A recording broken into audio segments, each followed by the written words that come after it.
दोस्तों, पूर्व राष्ट्रपति एपीजे अब्दुल कलाम एक महान वैज्ञानिक, प्रेरणादायक नेता तो थे ही, एक व्यक्ति के तौर पर भी लोग उन्हें काफ़ी पसंद करते थे। मिसाइल मैन के नाम से जाने जाने वाले कलाम साहब का पूरा जीवन ही ऐसा रहा जिसे हर कोई प्रेरणा ले सकता है। उनका जीवन खुद में ही एक पाठशाला था। जिसने भी उसका अनुकरण किया वह जरूर सफल होगा। उनके जीवन से हमें ईमानदारी, संयम और परिश्रम की सीख मिलती है। उन्होंने जिसके साथ भी काम किया उनके दिल को जीत लिया। दूसरे के लिए इतने प्रेरणादायी कलाम का खुद का जीवन बहुत ही कठिनाइयों में बीता। एपीजे अब्दुल कलाम का जन्म तमिलनाडु के रामेश्वरम शहर के एक छोटे से गांव धनुषकोडी में एक बहुत ही गरीब परिवार में हुआ था। उनके पिता एक छोटी सी नाव चलाया करते थे जिससे उनके परिवार का गुजर बसर हो सके। उनके घर में कोई भी पढ़ा लिखा नहीं था, लेकिन उनको बचपन से ही पढ़ाई लिखाई का बहुत शौक था।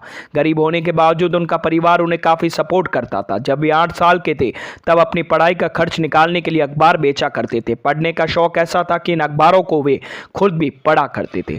कलाम के एरोस्पेस टेक्नोलॉजी में आने के पीछे उनकी 5वीं क्लास के टीचर सुब्रमण्यम अय्यर है। एक बार कलाम से उनके टीचर ने पूछा था कि चिड़िया कैसे उड़ती है। क्लास का कोई छात्र इसका उत्तर नहीं दे पाया। टीचर अगले दिन सभी बच्चों को समुद्र के किनारे ले गए जहां कई पक्षी उड़ रहे थे। कुछ समुद्र में उतर रहे थे तो कुछ बैठे थे।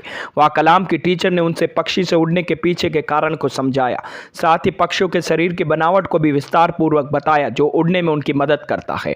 टीचर के द्वारा समझाई गई ये बात कलाम के अंदर इस कदर समा गई कि उन्होंने तय कर लिया कि वो उड़ान की दिशा में अपना कैरियर बनाएंगे। मुझे हमेशा महसूस होने लग गया कि रामेश्वरम के समुद्र तट पर उस दिन घटना ने मुझे जिंदगी का लक्ष्य निर्धारित करने की प्रेरणा दे दी। बाद में मैंने तय किया कि उड़ान की दिशा में ही अपना कैरियर बनाऊंगा।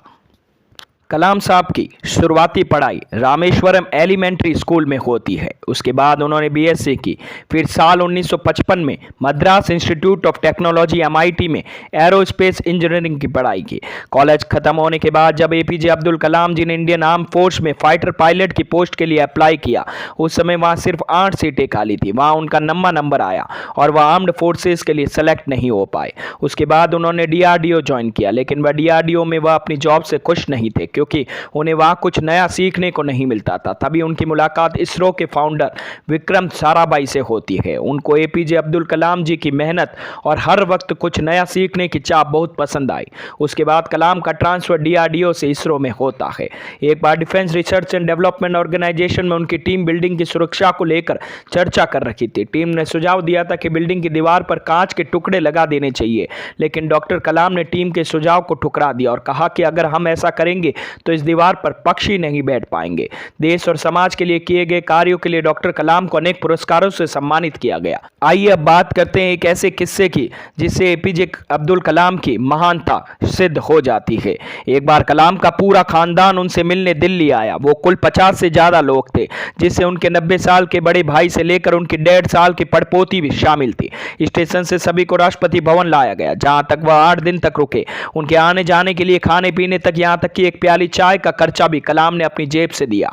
इतना ही नहीं, कलाम ने अपने अफसरान का साफ तौर पर हिदायत दे दी थी कि इन मेहमानों के लिए प्रेसिडेंट हाउस की कार इस्तेमाल नहीं की जाएगी। रिश्तेदारों के खाने पीने के सारे खर्चे का ब्यौरा अलग से रखा जाएगा। जब डॉक्टर अब्दुल कलाम को प्रेसिडेंट चुना गया था तो उनके इस्तेमाल के लिए जोरों शोरों से तैयारी की गई। राष्ट्रपति भवन को खूबसूरती से सजाया गया। वे तमाम तैयारी इसलिए की गई थी कि मुल्क के नए सदर का सामान ठीक से रखा जा सके। लेकिन इस बात के काफी लोग को कम जानते हैं कि जब अब्दुल कलाम वहां पहुंचे तो वह सिर्फ 2 सूटकेस लेकर पहुंचे थे। एक सूटकेस उनके कपड़े थे तथा दूसरे में उनकी किताबें थी। और जब वो 5 साल तक सदर रहने के बाद रुखसत हुए तो इन्हीं 2 सूटकेस के साथ अपने फेयरवेल प्रोग्राम में उन्होंने बेहद खूबसूरत जुमला भी कहा था। बोले, विदाई कैसी, मेरे साथ तो मुल्क 1 अरब लोग हैं। 27 जुलाई 2015 की शाम अब्दुल कलाम भारतीय प्रबंधन संस्थान IIM शिलोंग में लेक्चर दे रहे थे। उन्हें दिल का दौरा पड़ा और वे बेहोश होकर गिर पड़े, जहां उनकी मृत्यु हो गई।